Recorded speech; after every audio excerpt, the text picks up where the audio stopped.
हाँ जी भाई, अज आप थोड़े लिए 15 कनाल जमीन विकाऊ लेके आए हैं। ਆਪਾਂ ਪਿੰਡ ਤਾਜੋਕੇ ਵਿੱਚ ਜ਼ਮੀਨ ਹੈ ਜਿਹੜੀ 15 ਕਨਾਲਾਂ ਤੁਸੀਂ ਦੇਖ ਸਕਦੇ ਹੋ। ਇੱਧਰ ਇੱਕੋ ਟਾਕਾ ਬਈ ਇਹ ਤਕਸੀਮ ਹੋਇਆ ਵਾ, ਰਜਿਸਟਰੀ ਵਾਲਾ ਪੱਕੀ ਰਜਿਸਟਰੀ ਵਾਲਾ ਬਾਣ ਆ ਇਹ।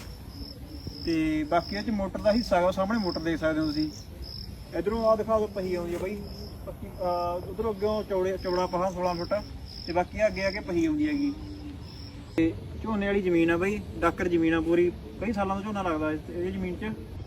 हाँ जी भाई जी, ये जमीन च कोई डीलर नहीं है, आप सीधा थोड़ा मालकों का नंबर देवे संपर्क नंबर, तो बाइया नाल तुसीं कर लिओ संपर्क। तो कोई भी वीर इत्थे संपर्क कर सकता, बाकी डीलर वीर भी संपर्क कर सकते हैं बाइया नाल। कोई बाहरला भरा कोई लैना चाहुंदा जमीन, खेती जोग भी चंगी है, जे किसी ने लैके अगे सेल करनी आ उन्हां लई भी चंगी ऑप्शन है बई। ये कर लिओ बाइया नाल संपर्क, नंबर आपां तुहानूं बाइया दा थल्ले कैप्शन च लिख देंगे। हाँ जी भाई, आ मोटर आ जिहड़ी मोटर च हिस्सा हैगा, ते आ इधर जमीन आ 2 किले 2 किले एक नाल घट्ट आ 15 कनाल।